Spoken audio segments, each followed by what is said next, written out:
Okay, are you ready for the first act? Yeah! Good, because, ladies and gentlemen, tonight, all the way from Bournemouth, we have a wonderful star called Gary Mitchell, who's going to come up and do a few minutes for you. Please welcome on stage, please welcome live at the Comedy Forum, Mr. Gary Mitchell! Yay!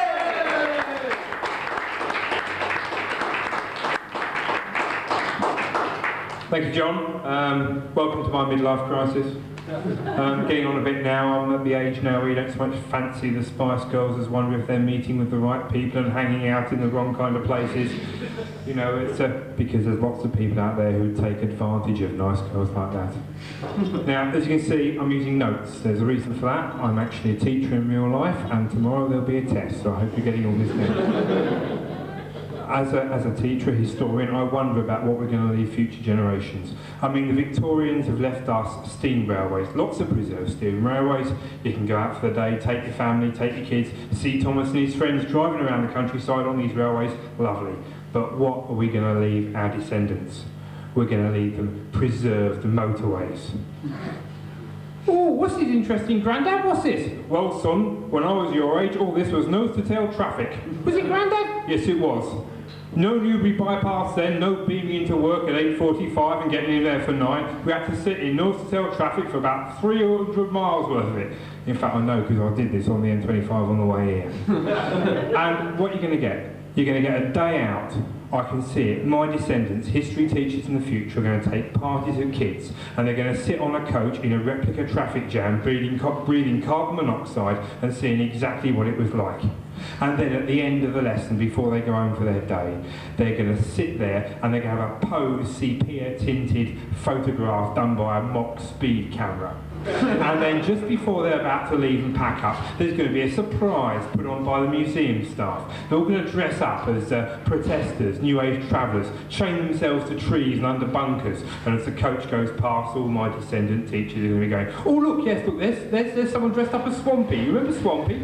Page 32 of the book, Nigel, page 32. That's what you're going to get in the future. I must say though that I'm very pleased about the recent election. I mean, now Tony Blair has won. He says it's going to be like back to the 60s. Well, it suits me. I'm looking forward to a summer of free love, beer at 2p a pint, and England winning the World Cup again. Now, I've got to tell you about the day I voted. I went down to vote, you know, as you do, went down to the voting booth, got past the Tory canvasser saying, are you going to vote for us, young man, or do you want the communists to get in and kill your granny in her bed? Because where I live in Bournemouth, like, voting Tories are protest against the National Socialists. And I got in the car, I voted Lib Dem. I mean, like, you know, you do. Got in the car, went off to work, and this car was following me. And it was being driven by someone who looked very much like Tony Blair. And I thought, new Labour, new road rage, that's what it's going to be. I drove up the road and I thought, he's going to overtake me in a minute, he's going to pull in front of a country lane, he's going to pull me out the car, get a pickaxe and start having a go at me. You didn't vote for me, you bastard. Well, this is how new Labour deals with people like you. I'll tell you, I was very relieved when we got there and he pulled away. It was Michael Portillo instead. But Tony Blair said we're going to win the World Cup. I mean, we never managed it under Mrs Thatcher. I'm looking forward to that. I mean, that's football, right? It's a game, isn't it? No, apparently it is a game. I mean, I'm a Bournemouth supporter, so, you know, you've got to see the funny side of things. But, I mean, football's all about money now, and there's so many clubs quoted on the stock exchange that the Financial Times sends more reporters to matches than shoot. I like the internationals personally, but there's a bit of a problem recently in a friendly in Germany. The Israeli team refused to go in the showers after the game. And Jimmy Hill was given the MBE in the Queen's New Year's Honours list. Jimmy Hill was given the MBE, but when they looked at the slow motion replay, it appeared he didn't deserve it after all. And England ladies team got a bit of problem. Sharon Tart, the goalkeeper, is pregnant. She said it slipped between my legs and went in, but you know, I think Siemens to blame somewhere along the line. Pressure groups. Another thing that bothers me, I mean the BNP, they're a sort of pressure group. They say they want to repatriate all immigrants. Well, great. Please send me back to Normandy. My ancestors came over, William the Conqueror, I want to go back there. All that cheap red wine, Camembert, lovely. I can't wait. Another pressure group that worries me is these pro-life people. I mean, I don't think abortion should be compulsory, but I've got this new charity called Pro-Death. And what it is that you have public executions and bring them back. You see, it could be like the lottery again.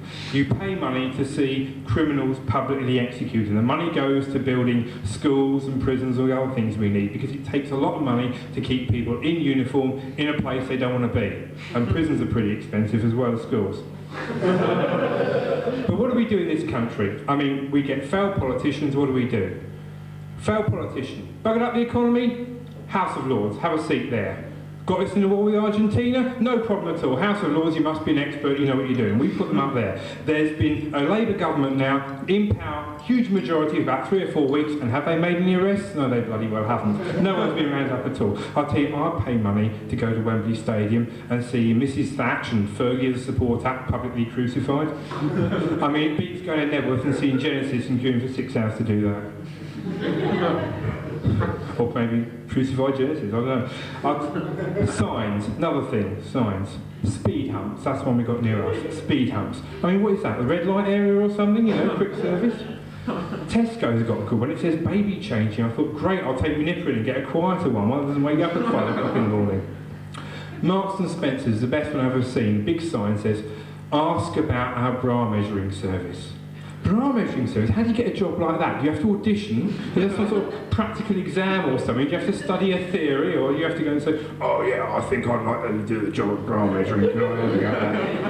I mean, you know, strange.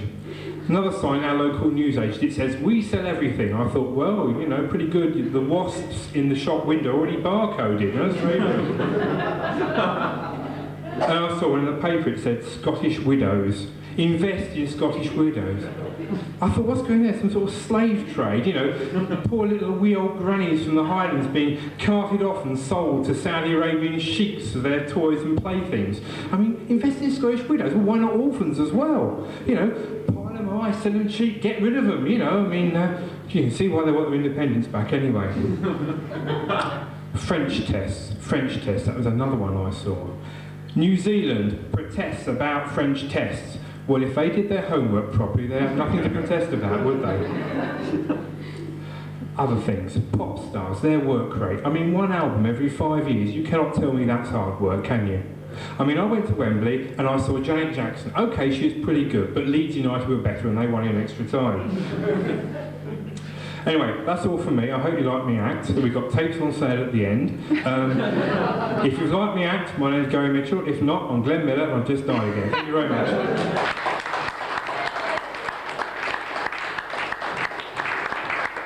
Gary Mitchell! Yay!